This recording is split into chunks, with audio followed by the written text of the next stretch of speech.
Big boss Kannada 12 ಕಾರ್ಯಕ್ರಮದ one man show task master Gilli master mind ಅನ್ನೋದು ವೀಕ್ಷಕರ ಅಭಿಪ್ರಾಯ.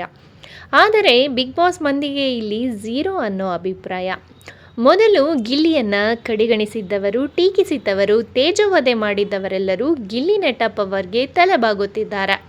ಅದರಲ್ಲೂ ದೊಡ್ಡ ಟ್ವಿಸ್ಟ್ ಎಂದರೆ ಗಿಲ್ಲಿಯನ್ನು ತೀವ್ರವಾಗಿ ವಿರೋಧಿಸುತ್ತಿದ್ದ ಅಶ್ವಿನಿ ಗೌಡ ಮತ್ತು ಜಾನ್ವಿ ಕೂಡ ಗಿಲ್ಲಿ ಆಟದ ಮುಂದೆ ಶರಣಾಗಿದ್ದಾರೆ.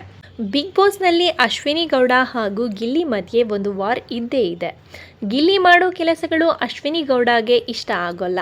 ಹಾಗೆ ಅಶ್ವಿನಿ ಗೌಡಗೆ ಗಿಲ್ಲಿ ಯಾವಾಗಲೂ ವಿರುದ್ಧವಾಗಿ ನಡೆದುಕೊಳ್ತಿದ್ದಾರೆ. ಗಿಲ್ಲಿಗೆ ಈಗಾಗಲೇ ದೊಡ್ಡ ಫ್ಯಾನ್ ಬೇಸ್ ಹುಟ್ಟುಕೊಂಡಿದೆ. ಗಿಲ್ಲಿ ಮುಂದೆ ಯಾರ ಆಟವೂ ನಡೆಯಲ್ಲ. ಒನ್ ಆ್ಯಂಡ್ ಓನ್ಲಿ ಪೀಸ್ ಅನ್ನೋದು ಕೂಡ ವೀಕ್ಷಕರ ಅಭಿಪ್ರಾಯ. ಆದರೆ ಅಶ್ವಿನಿ ಗೌಡ ಮಾತ್ರ ಗಿಲ್ಲಿ ಝೀರೋ, ಕಾಮಿಡಿ ಬಿಟ್ಟರೆ ಏನೂ ಇಲ್ಲ ಅಂತ ಹೇಳುತ್ತಲೇ ಇದ್ದರು. ವಿಪರ್ಯಾಸ ನೋಡಿ ಗಿಲ್ಲಿಯನ್ನು ತೀವ್ರವಾಗಿ ಹೇಟ್ ಮಾಡ್ತಿದ್ದ ಇವರೇ ಅಶ್ವಿನಿ ಗೌಡ ಹಾಗೂ ಜಾನ್ವಿ ಬಾಯಲ್ಲೂ ಗಿಲ್ಲಿ ಚಾಲಾಕಿ ಅನ್ನೋ ಮಾತು ಕೇಳಿ ಬಂದಿದೆ. ಇನ್ನು ಗಿಲ್ಲಿಯಿಂದ ಬಿಗ್ ಬಾಸ್ ಸೀಸನ್ 12 ನಾವೆಲ್ಲ ಅವನನ್ನು ಗೆಲ್ಲಿಸಿ ಬಿಟ್ಟು ಹೋಗೋಣ ಅಂತ ಬಂದಿದ್ದೀವ.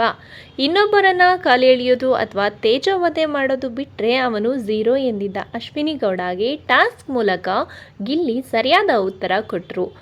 ನಂತರ ಅದೇ ಅಶ್ವಿನಿ ಗೌಡ ಬಾಯಲ್ಲಿ ಗಿಲ್ಲಿ ತುಂಬಾ ಇದ್ದಾನೆ.